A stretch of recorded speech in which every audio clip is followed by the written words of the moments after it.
There will be also a continuation of Alexander Kholkin's lecture, but this time on bridge matching. So in this seminar, we will implement bridge matching in both conditional and conditional settings. Learn the differences between conditional and conditional bridge matchings, and learn some other properties of bridge matching methods, for example, like related to its volatility coefficient. So we will go through two examples. First example is two example. It will be a Gaussian mixture to a Gaussian mixture. So it's like a general translation from one distribution to another distribution. We will learn unconditional bridge matching, compare them, and vary the volatility coefficients for bridge matching methods. And then we will try both bridge matching methods on the image inverse problem, which will be in painting on flowers 102 dataset. And again, we will learn conditional bridge matchings, compare them, and see that they actually differ. See the difference between them.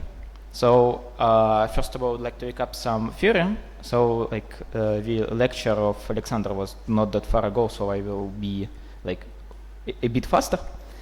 But first, let's recap the diffusion bridges and mixture of diffusion bridges. So remember that we have some kind of pair diffusion process Q that is formulated as this diffusion with its drift function and volatility coefficient, and it has some related distribution Q, which is the distribution of diffusion process at some particular time points. And the important instance of this distribution Q of stochastic process is this Q x big T conditioned on x small t.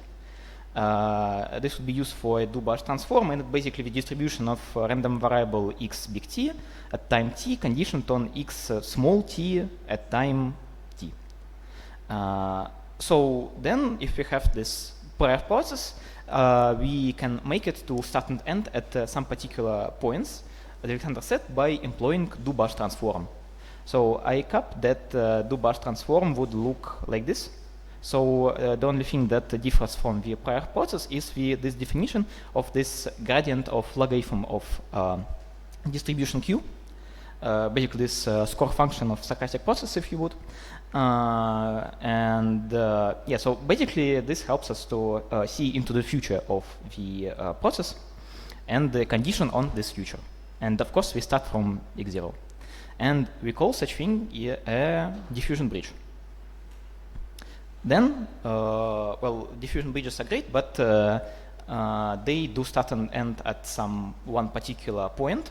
So to incorporate this diffusion bridges into the framework when we have one distribution at the start and another distribution at the end, and not the delta function, so like just some points, we do make a mixture of diffusion bridges, which would be just the conditioned diffusion bridge.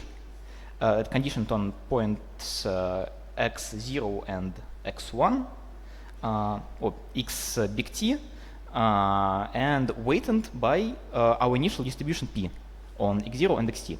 So as Alexander said, this distribution P on x0 and xt is actually pretty important because it defines our mixture of diffusion bridges, it gives us some kind of a prior on the data that we use. The similar distribution was used in bridge matching in our seminar, where we have been exploring this particular distribution in independence setting, mini-batch setting, mini-batch optimal transport setting, and mini-batch anti-optimal transport setting. So this is basically exactly the same distribution as it was in flow matching, but now we use it in bridge matching setting.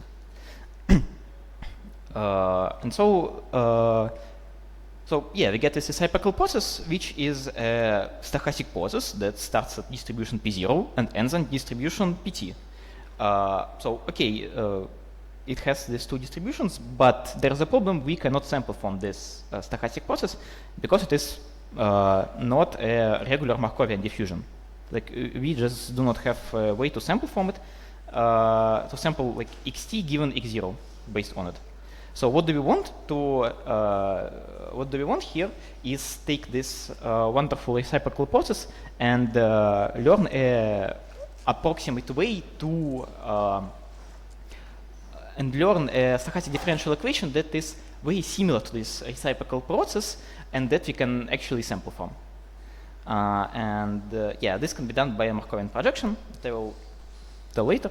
And so this seminar will use a particular case of the described framework where we would, for simplicity, use Brownian motion as a prior process, which would be defined just by, yeah, we just add noise to our data. And this would be just a Brownian motion with some volatility epsilon that will control the amount of stochasticity in our prior model. And the final time would be equal to 1 because it's simpler. And so this score function, which with this scary gradient of logarithm of distribution, would be of this relatively simple form. Yeah, so you see, just x1 minus xt 1 minus t. Yeah, and as Alexander said, in the case where we take this Brownian motion and set the volatility limiting to 0, that volatility converges to 0, then this particular quantity would be reduced to flow matchings x1 minus x0. So yeah, you can also see a flow matching as a particular case of this bridge matching framework. So okay, great. Now we have all this prior process, diffusion bridge, Dubas transform, and reciprocal processes.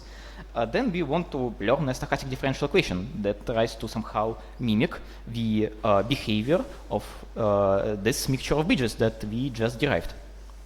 Okay, cool. How do we do it? So we can do this Markovian projection, again, which Alexander told about.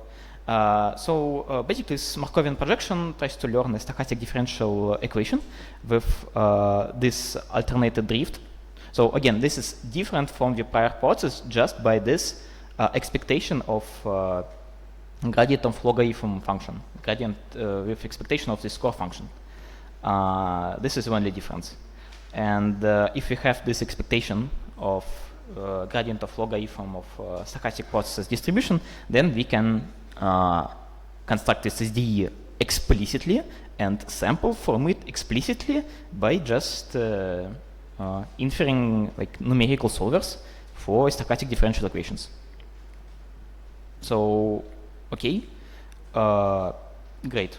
The question, as Alexander said, this distribution x big T, this q on x big T dependent on x small t is unavailable to sample from. And hence you cannot just estimate this quantity by employing Monte Carlo estimation. But what you can do, you can actually learn it by solving an optimization problem, which will be just as in flow matching case, just a L2 like L2 regression or like just minimizing of mean squared error loss, which is also like very easy thing to do. And yeah, so the overall final optimization problem that we would solve will have this view, which is the expectation over xt and x0, where they are sampled from distribution of P on x0 and xt, and you sample T from uniform distribution on time between 0 and 1, just like in flow matching case, and you solve a regression problem, just as in flow matching case, but the regression target is a bit different than in flow matching case. So in flow matching case, it is x1 minus x0, and in this case, it will be x1 minus xt divided by 1 minus t. Yeah, so it would look like this in our particular seminar setup. And one of the things that I should mention is that, again, just as in flow matching's case, despite this problem being a regression problem, the minimum of this loss is not 0. It is greater than 0. And compared to the flow matching case, where we could find a case where the optimal value of this loss would be 0, it is not possible in bridge matching's case. In bridge matching case, it would be always greater than 0. Well, okay. So to kind of sum it up, we have distributions P0 and Pt. We have some kind of prior process Q, which is defined as, again, this diffusion. Then we have our diffusion bridge, which is the prior diffusion process, but conditioned on start and end on some points, x0 and x1. Yeah, so we construct a mixture of this conditional diffusion processes and yeah, learn a stochastic differential equation that mimics the reciprocal process behavior, and again, just as in flow matching case, it would not entirely mimic reciprocal process behavior, but it would go through the same marginals as the reciprocal process. For our particular case, this is interesting because we can probably start at distribution P0 and end at distribution Pt. So we always know that we start at some particular distribution and end at some particular distribution, and these distributions will have the same marginals as data we put into our algorithm. So this would give us a legitimate generator of samples. And since what we basically learn is a stochastic differential equation, as the ordinary differential equation, we can parameterize it by just the drift function. So again, let me go over here.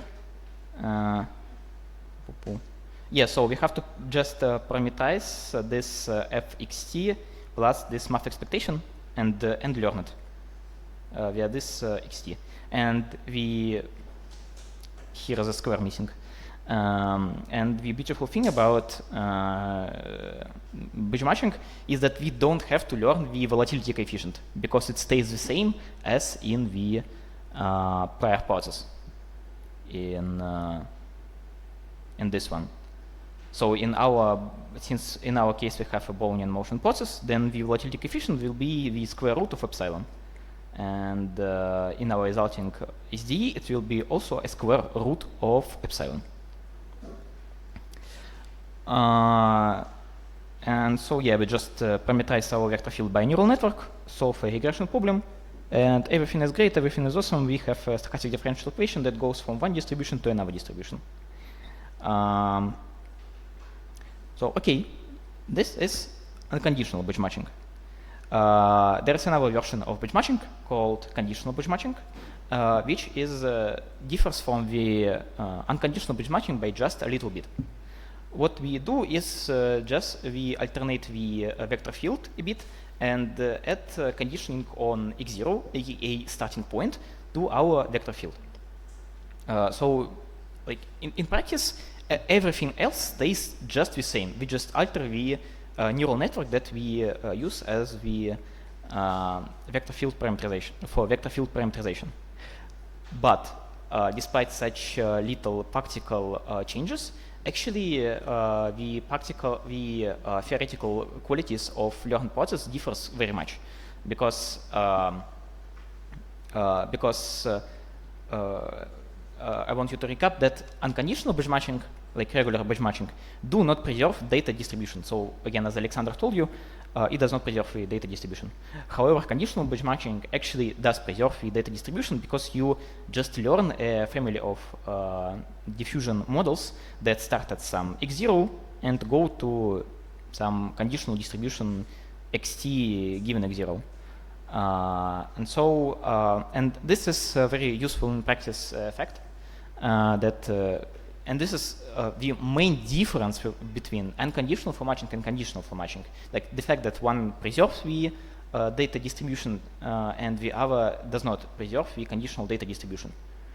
You can use this fact as much as you want. This can be both good and bad depending on your problem. And yeah, so next we will implement this both batch matchings, both conditional and conditional, and take a look at their performance in practice.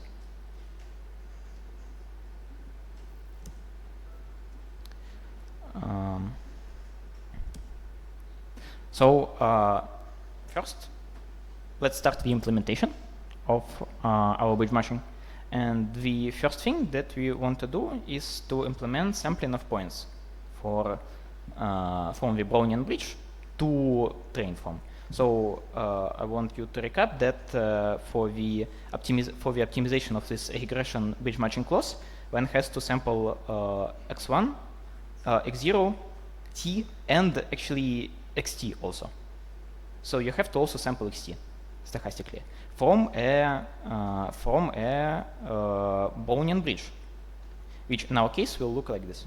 So this is again very similar to flow matching, except for one thing, that in flow matching this interpolation is deterministic and not stochastic as in the Brownian bridge case. So if we do set the volatility coefficient epsilon to 0, then we very easily get the flow matching interpolation.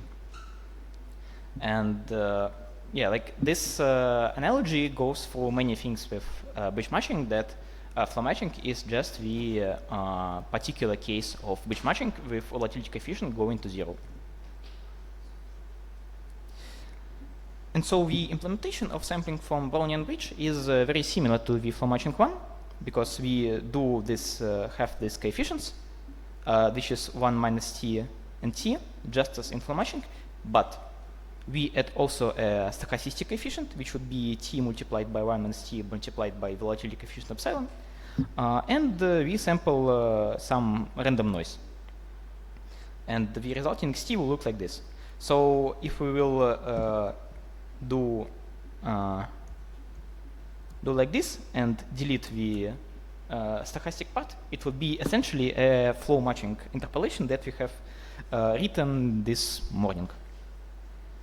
But yeah, for the stochastic differential equation in batch matching, we would have to add the stochasticity to our interpolation. So, okay, cool. Now we want to also do a sampling procedure. For the ordinary differential equations, just as in flow matching case, there are many very good ordinary differential equation solvers. High order ones and like the ones implemented in library, etc. However, for the stochastic differential equations, it is not that easy. There do not exist like a lot of successful higher order methods for sampling from a stochastic differential equation. So we would have to go with just usual Euler sampler. So yeah, we just have to go with regular Euler sampler. And another cool trick that we will use here is the posterior sampling. So instead of learning the vector field, just as like I've showed you over here, which would be x1 minus xt divided by 1 minus t, it would be more computationally efficient to learn x1. And we can actually do it because we already given xt, 1 minus, and y minus t. So we can put it out of the equation and learn just the x1, which would be also very nice for our neural network because, well, this Diffs function x1 minus xt divided by y minus t can be can have various magnitudes and can be of many forms. And x1, which is the data, is just the data. So it is very nice for a neural network to always learn the data. So basically, neural network at each time steps tries to learn the same exact thing, but with a little bit of alternation. And yeah, a little bit of a question to an audience. So can you maybe see in this particular loss function, this particular optimization problem, a computational problem?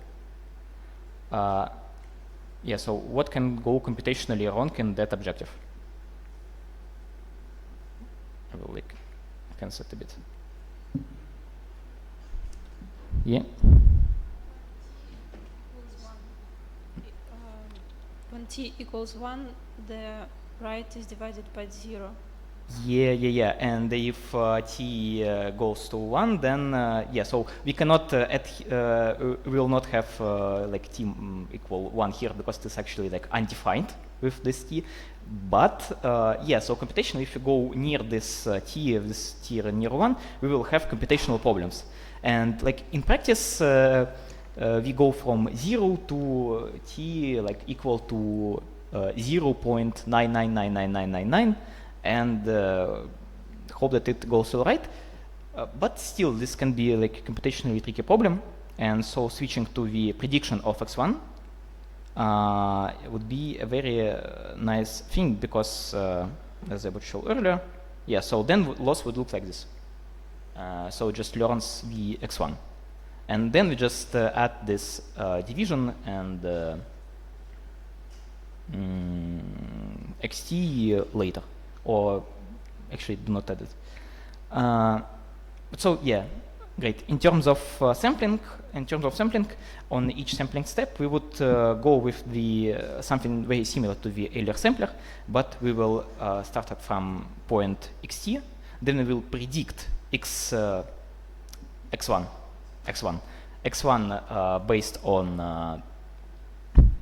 based on xt.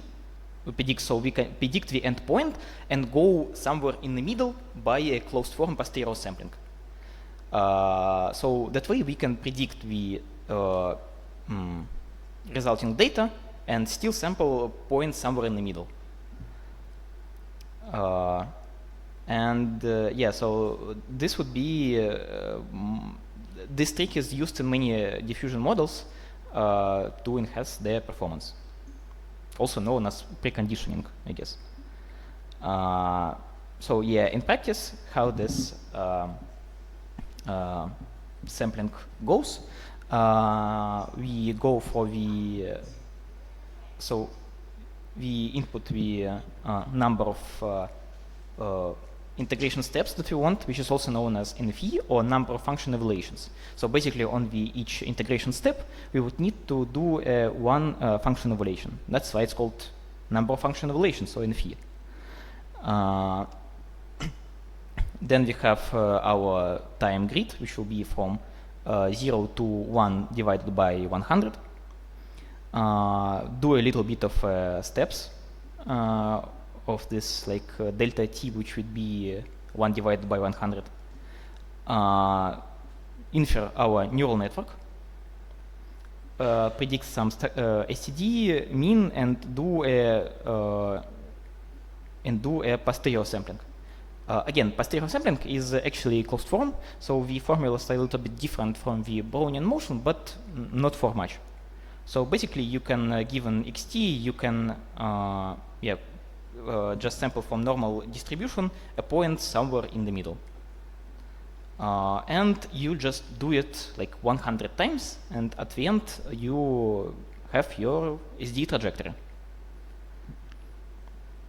So basically, this is equivalent to Euler sampler, but just like alternated a bit. Okay. So yeah, as far as I've said, if you predict the data instead of learning particular the vector field, then your loss function will alter a bit. and it would look like this, because now you learn the x1 data and not the vector field. And you would not have any unexpected computational problems with like this t close to 1 during training.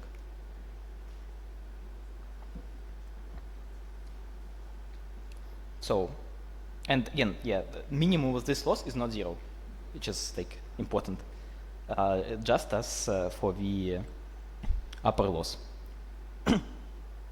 So at the end, the implementation of loss function will be just as follows. We like have a xt hat, which is the prediction of x1 by our vector field model, and it will be regressed onto x1. So like again, very simple regression problem, very simple to implement. And so yeah, we've gone through all the needed functions for finally building the batch matching. And now we can build the class of batch matching and combine it all into one thing. So our batch matching class, it would consist of a neural network, of course, which will be some kind of a unit. The epsilon, which is the volatility coefficient, and the fact that it is either conditioned or not. So I recap that if your batch matching is conditioned, then the vector field neural network, or like x1 predictor neural network, also has an x0, aka start of your diffusion trajectory point, as an input. So you would need to have a different neural network architecture for this. So okay, then we just as for flow matching, we need to sample points xt to calculate our loss on it, and we do this by Brownian bridge. And then we have our train step, which inputs data, has data as an input x0 and x1 and t, which are sampled from data distributions and from time distribution. And then we calculate loss, and yeah, that's it. And we have sampling from posterior function as well. So yeah, we finally did it. We finally implemented the batch matching. Now we will try it on a two-dimensional example. So I don't know, some questions about the implementation of batch matching so far.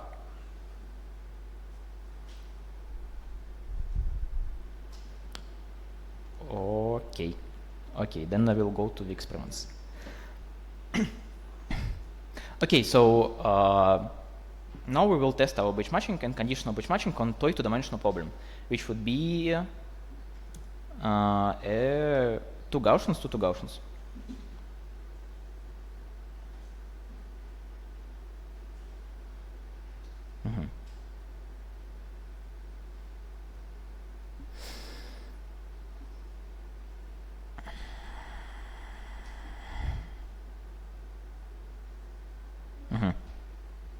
Yeah, so we start from the blue distribution and try to end at the red distribution.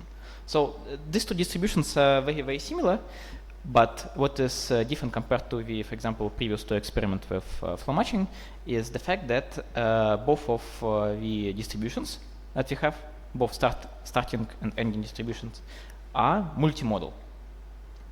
And so it would lead. So let's draw a Brownian bridge between some samples from these points, and you will see how do the Brownian bridge trajectories look at these particular distributions, and yeah, you will see that they intersect quite heavily.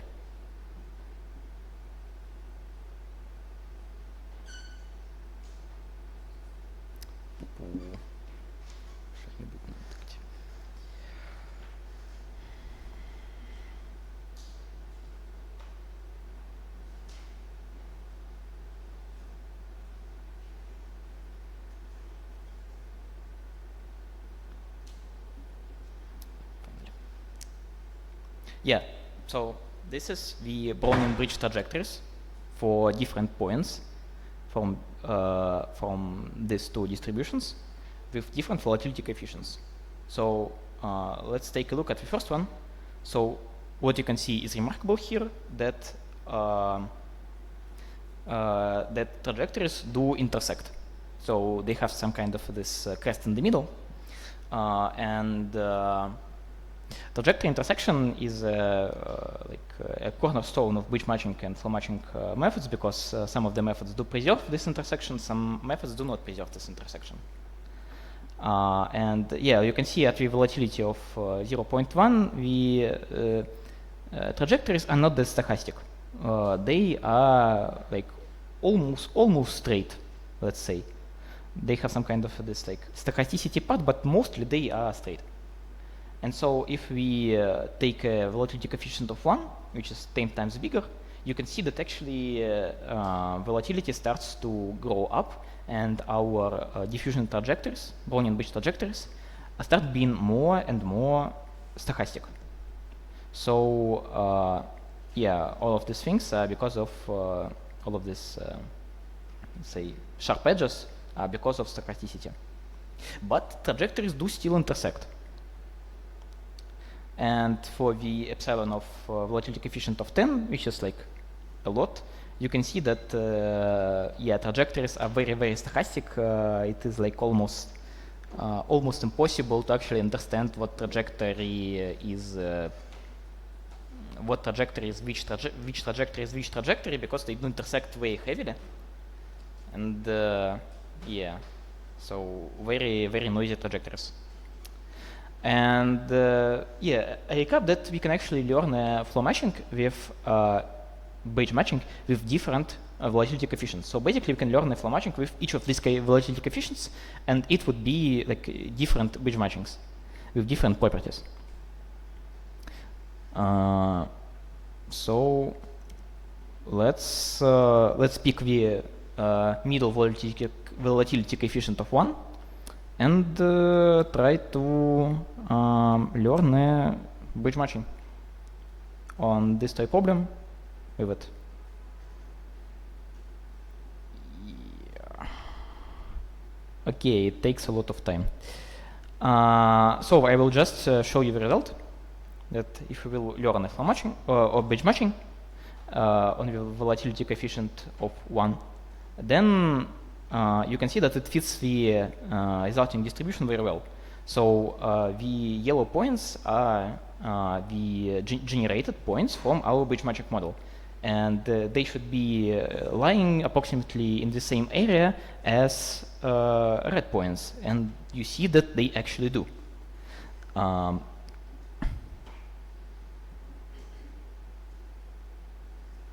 So this means that we have optimized our bridge matching quite well. But the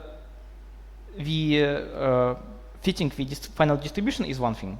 Now let's take a look at the trajectories, which will be quite interesting. So yeah, so we have these interesting trajectories that do have this some kind of corner angle in the center. So as to recap on what data we have learned our bridge matching, we have learned our bridge matching on that particular data, on that particular trajectories. So as you can see, there are intersection trajectories, and that means that our learned bridge matching also has some kind of a prior to making similar intersections. However, as Alexander told, the unconditional bridge matching that we have just learned does not preserve the initial data distribution. It alternates it, and it alternates it in the favor of less intersection of trajectories and shorter generation paths. So, for example, this like long path is a lot longer than this shorter path.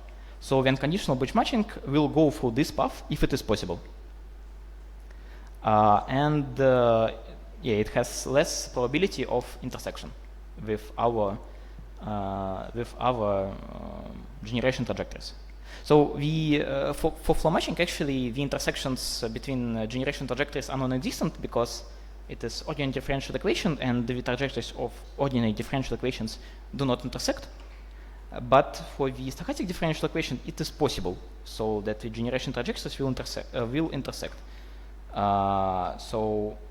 Let me. So yeah, as you can see, like somewhere here, the trajectories do actually intersect, which should be not the case for flow matching, but for batch matching, it is okay. So yeah, and this is the unconditional batch matching.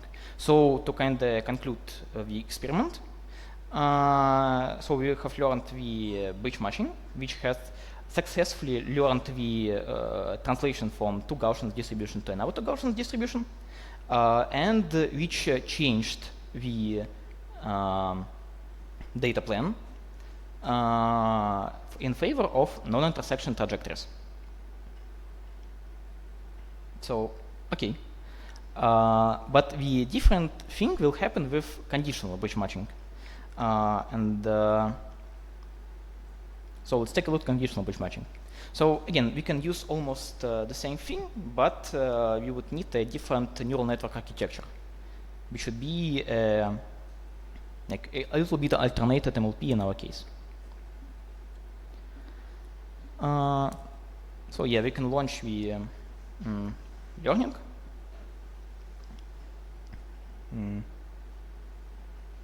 Yeah, it will take a lot of time, but yeah, I can show you the results nevertheless. So this is again the picture of how well the conditional batch matching fits the target distribution, and you can see that it fits the target distribution as well as the unconditional batch matching. But there is a difference, and the difference lies not in the fitting with final distributions marginals, because both conditional and unconditional batch matching do that pretty well. The difference between conditional and conditional batch matching lies in the trajectories. So yeah, you can take a look at these trajectories and see that they are very different from the regular batch matching ones. Why? Because they intersect, and they intersect a lot. So this thing in the middle, this cast where many trajectories do intersect, is the same as for the initial data distribution. And like indeed, actually, this particular like generation trajectories do very much look alike as the data that we have trained our batch matching on. So I will recap that it looks like this. And yeah, this is like very, very similar to the conditional batch matching that we have just learned.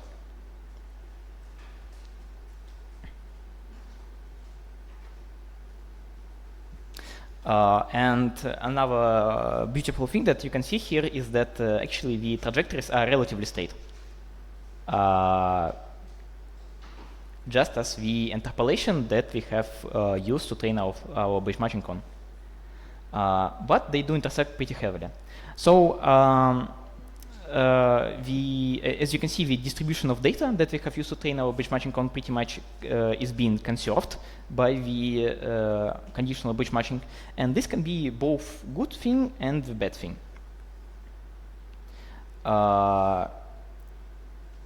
So yeah, and let us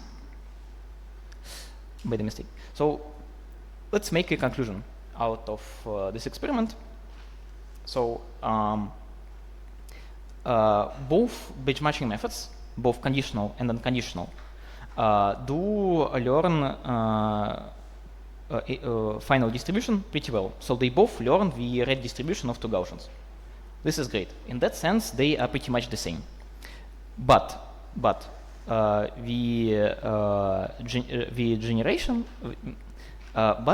conditional and unconditional batch matchings are different in terms of preserving the initial data plan P. So regular batch matching, aka unconditional batch matching, has shorter and let's say non-intersecting trajectories, because let's say that they have less probability of intersecting than for the conditional batch matching.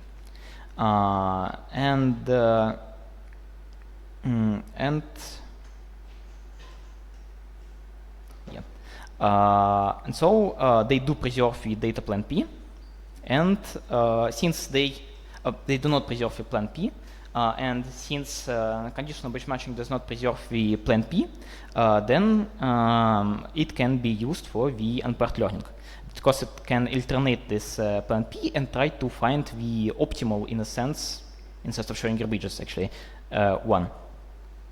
And conditional batch matching has longer and trajectories that with higher probability of intersection. And this generation plan is the same as the data.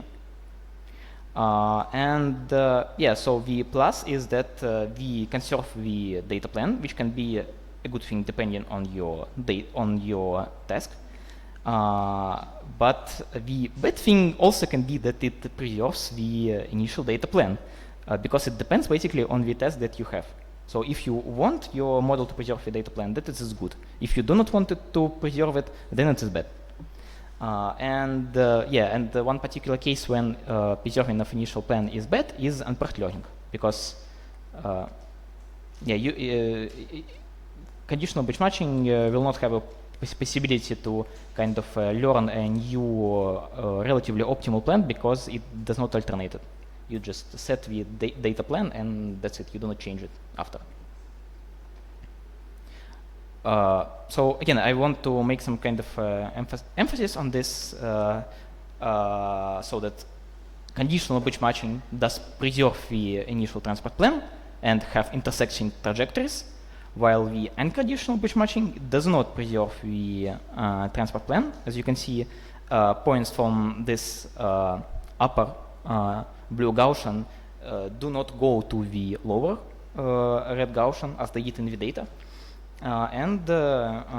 This unconditional batch matching has shorter trajectories, which also can be a good thing.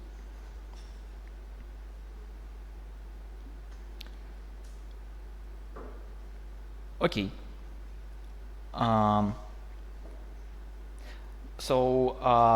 Next we will take a look at the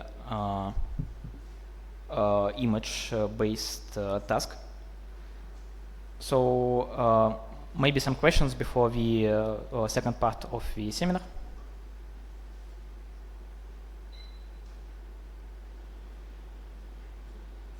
Okay.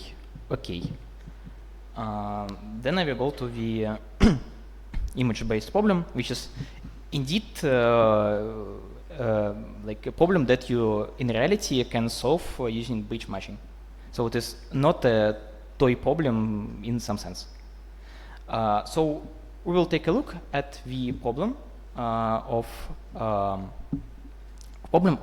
painting on flowers 102 dataset in 64 by 64 resolution.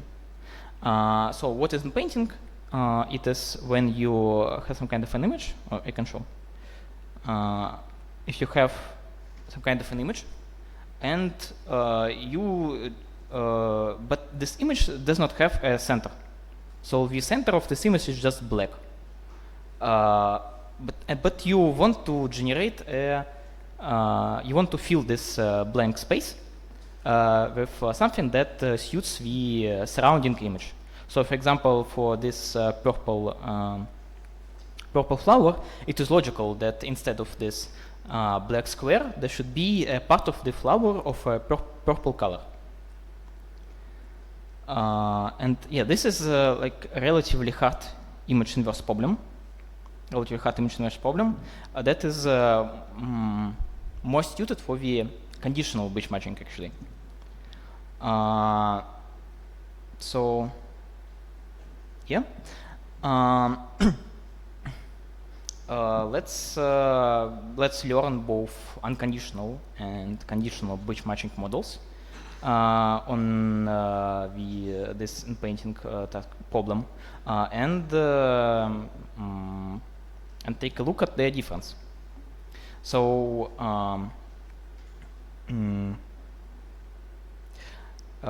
so let's first prepare the data.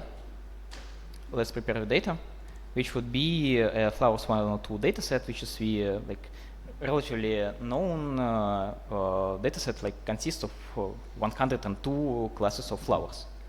We will reshape it into 64 by 64 shape, and try to delete the center of such an image to make a pair of image of corrupted image with blank space in the center, and the ground truth clean image with filled center.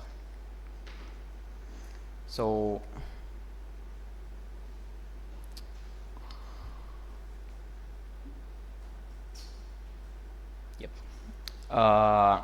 yep. Let's take a look at the result. So yeah, again, as you can see, on the top is the clean image, and at the bottom is corrupted image. And this would be the data pairing for our bridge matching that we would use further. So in a sense, remember these two Gaussians, one blue, another is red. And so for our case, the upper row is red distribution, so the target distribution that we want to go to, and the bottom row is the star distribution that we start from, aka this blue Gaussian distribution. Okay. Then, as for the toy case, let's take a look at some Brownian bridge trajectories. So again, Brownian bridge is just the stochastic interpolation between x0 and x1, between like some data and some data. And here you can see the interpolation, stochastic interpolation between corrupted image without center and with clean image. So yeah, as you can see, this since it is a linear interpolation, the blank square disappears quite well, not that fast. It is like a little bit present up until the end. And also you can see that these images are noisy.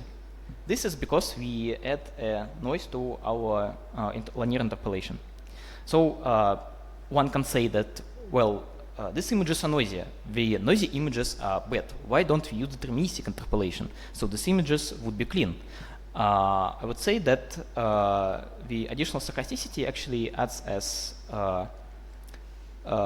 sometimes additional stochasticity is good for your model. It gives you more training data. And for example, for this image inverse problems, you may have not enough data to train your model on, and this stochasticity also gives you like additional data to train on. And also the stochasticity will help during the generation. So without stochasticity, it would be again just flow matching, and flow matching is actually a relatively bad model to perform data-to-data translation because of lack of stochasticity actually. And so yeah, you can see the Brownian bridge interpolation with higher stochastic coefficient. You can see that it becomes like more and more noisier.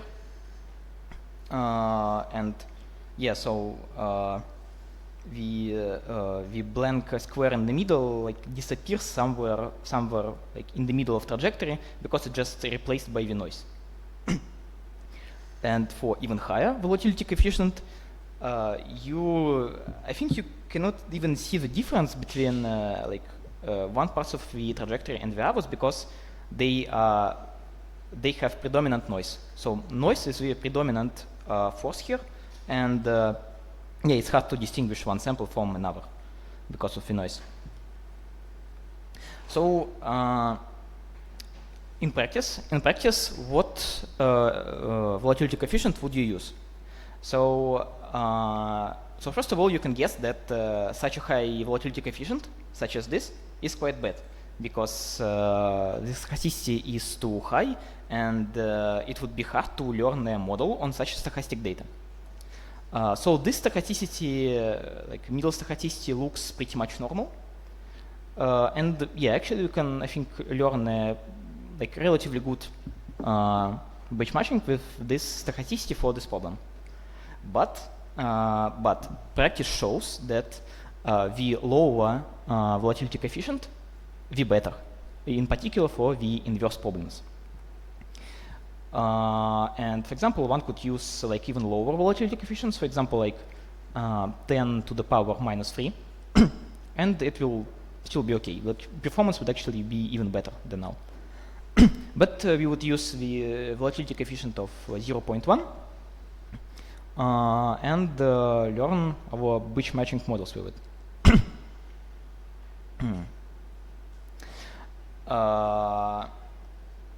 So again, we just implement our bridge matching model, and we take a UNet as a neural network. So as I've said previously, I've taken this UNet 2D model from the diffusers library, which is relatively good for getting you neural networks for doing some kind of a diffusion-based or flow matching-based generative modeling. And yeah, what we would do here is just learn our bridge matching. So let me comment all this.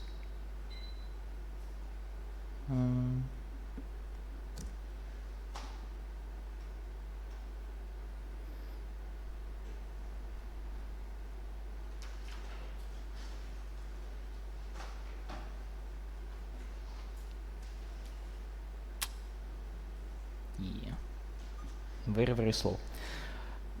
Okay, seems like I will not have a possibility to run a single cell in this seminar, but okay, I will just show you the results. So yeah, we just set up a usual train data loader that outputs the clean data, and then we just using this corrupt function just cut out the middle of this clean data and make this data pairing. So again, we would want to make a diffusion bridge from the probability distribution of images with cutout middle to the distribution of images with not cutout middle, like normal, clean images. And yeah, again, we do all the regular things. We do sample data, we do sample time t, and do a bridge matching train step, which I have defined like in the beginning of the seminar.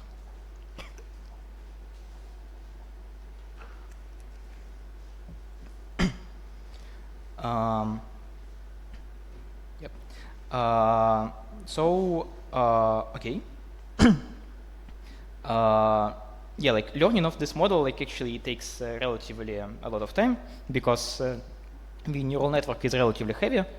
For this problem, it is like, yeah, this is not entirely a toy problem, so such time is actually like pretty low. You can learn like neural network for several hours for this particular problem and still see some improvements. But yeah, so this is a small neural network learned for 7 minutes on 20 epochs. And here's the result. So let me maybe you can take a look and maybe some of you can say what. So the first one is the clean image. The second one is the corrupted image with cutout middle. And the third one is generation. So what can you say about generated data? Can one notice what is the problem with generated data?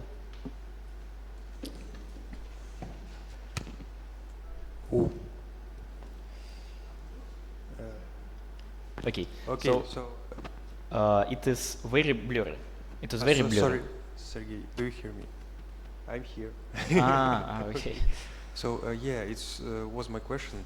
We can see that our not only square in the center, but all the ground is just blurred in our generations. Did you hear me?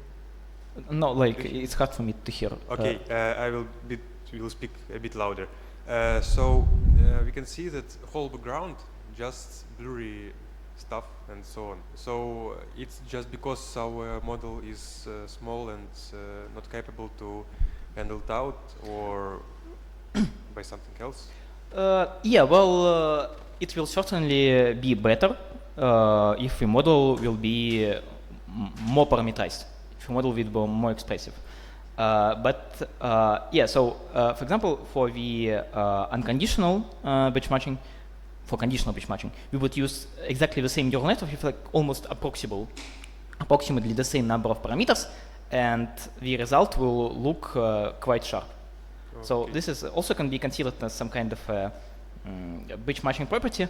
And yeah, so the problem here is that batch matching starts from this point x0, and it forgets it like pretty quickly, and that leads to some kind of blurry trajectories, or blurry generations. And so, but actually, you can see that it infills the center with pretty good quality. So, for example, here in this white flower, there should be a purple middle, and it generates something that looks like purple middle. So in this particular example, on the center should be a part of purple flower, and yeah, there actually is a part of the purple flower.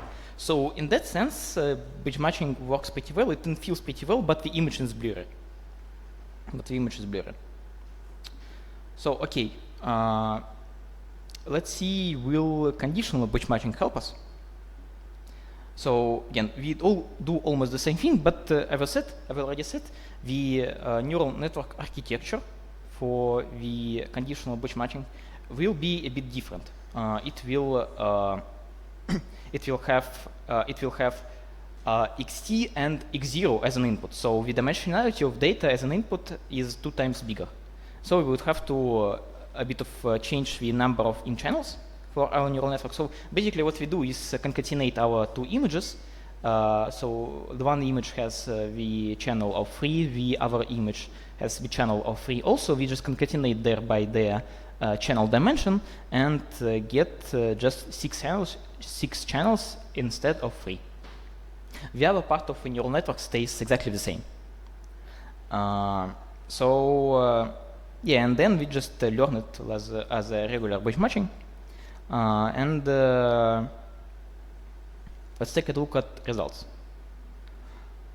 Yeah, so this is like particular the same flowers as for the previous batch matching, but as you can see, the images are much less blurry. And yeah, so as you can see, for example, the purple middle in this flower is being reconstructed with better quality.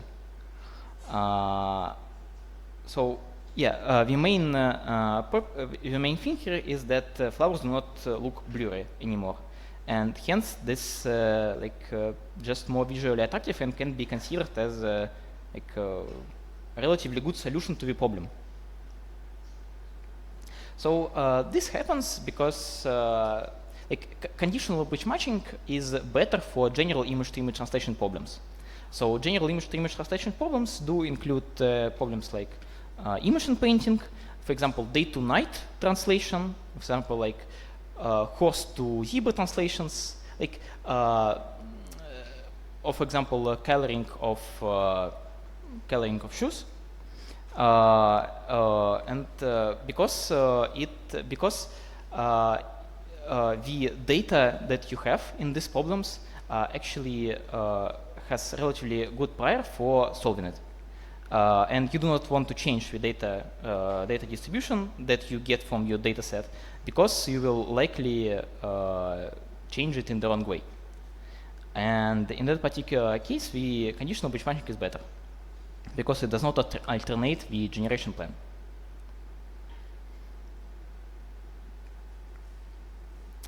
Yeah, so the result is good and not blurry. And let's make some kind of a conclusion for the in-painting experiment. So regular batch matching does not produce good samples because the images are blurry. So And in that sense, batch matching is ill-suited for general image-to-image translation problems, for example, like in painting, and general domain translation, for example, like day-to-night image translation and image coloring, because it changes the paired data coupling in favor of shorter trajectories. But there are a set of, for example, image inverse problems that regular batch matching is good at. The example of such problems is, for example, image super resolution and, for example, image denoising. Because in these particular problems, the shorter trajectories are actually a good thing, because the result of generation should be close to the initial data that you have as an input. So, like in in denoising, the expectation of your clean data should be very similar to the noised version that you receive. And for such inverse problems, like image super resolution and image noising, the batch matching is better. And conditional batch matching, it produces better samples and almost solves the problem of inpainting, and is generally more suitable for general image-to-image translation problems, like day-to-night translation, horses to Zimba translation, coloring, and etc. And performs a bit worse than regular conditional batch matching on problems such as image denoising and image super resolution. But yeah, so and one note, like one of the reasons why actually a conditional batch matching here performs better than unconditional is because it learns the delta between input data and the resulting data. Because it also has x0 as a part of an input, it can remember the start of your trajectory, and hence it has to learn the more of the delta to the real data, other than just real data distribution. And this is like in computational sense is more suitable for neural networks to do. And so overall conclusions for the seminar. Batch matching, it doesn't conserve the paired data coupling, learn shorter trajectories, and good for problems with such as image super resolution and image denoising, and applicable for unpaired learning. So again, the first part, the fact that it does not preserve the paired data coupling, it can be both good and bad. Like good in the sense that it learns shorter trajectories, bad in the sense that if you have good data coupling, then it can be altered by the batch matching. And the conditional batch matching, it conserves the paired data coupling, which again can be both good and bad.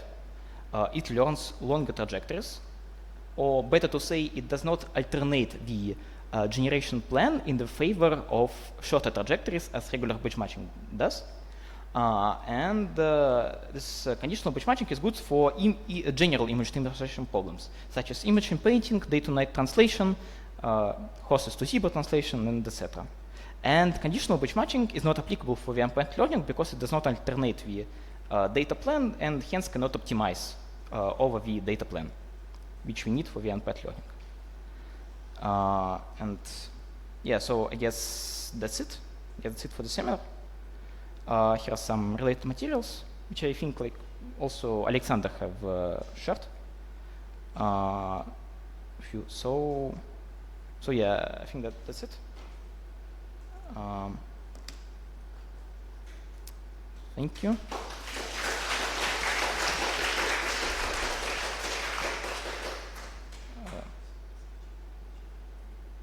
Hey guys, it's the question time. Do you have any questions?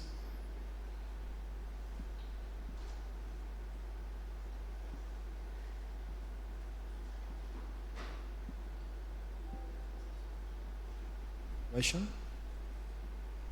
The microphone, people, please use it. Okay, thank you for your seminar. I have a question regarding the volatility coefficient. So you said like the lower it is, the better is generation usually, but when there is no coefficient, then generation is bad. So there exists some local minima, right? Yeah, so in general there exists some kind of local minima, but I would say it is different for every problem. So for example, for some kind of a toy problem, you would not see like very much of a difference between different volatility coefficients. So when it is like reasonable, so it's like not as noisy as this one, but okay, in general, there exists some kind of like this optimal volatility coefficient that is good for your problem. So, for example, for image-to-image translation problems, it is relatively low. It is like 10 to the power of -3 or -4, I think. So, like, you can see that if you will plot a trajectory, it will be like with almost no noise. And like in that sense, it seems like, oh, if we delete the noise, nothing will happen, everything will be just the same. But actually, no, this like little noise actually helps pretty much and helps to, and if you take noise which is like lower, even like lower, not exactly zero, but lower, it would have worse performance. So yeah, like to sum it up, there exists some kind of optimal coefficient, but it is like different for many problems, and maybe there are like not one optimal coefficient, but yeah.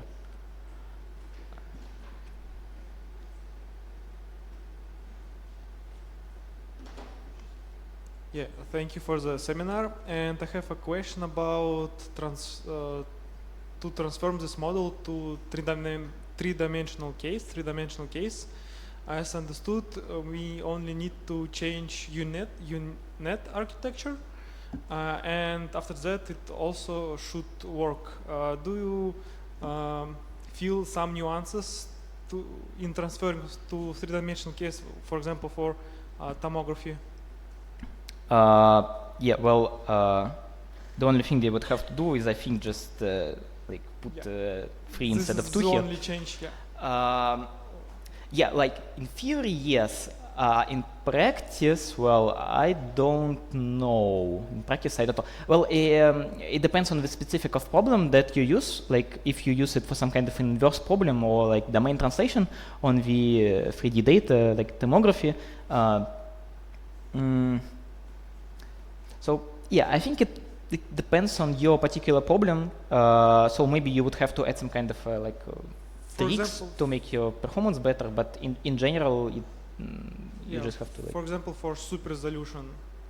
Oh, for super resolution, well, I have not tried a super resolution on 3-dimensional data, but I think yeah, just changing the neural network and playing with a bit with this volatility coefficient would be like maybe enough to set some kind of a baseline.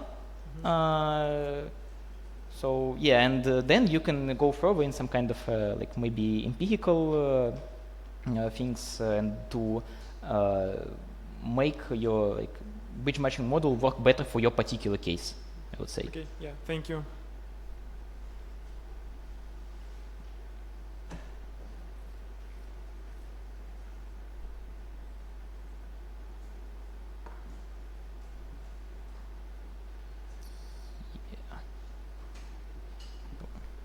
Have 1, 2, 3. Do we have our questions? Let's check questions from online. Do we have questions from online?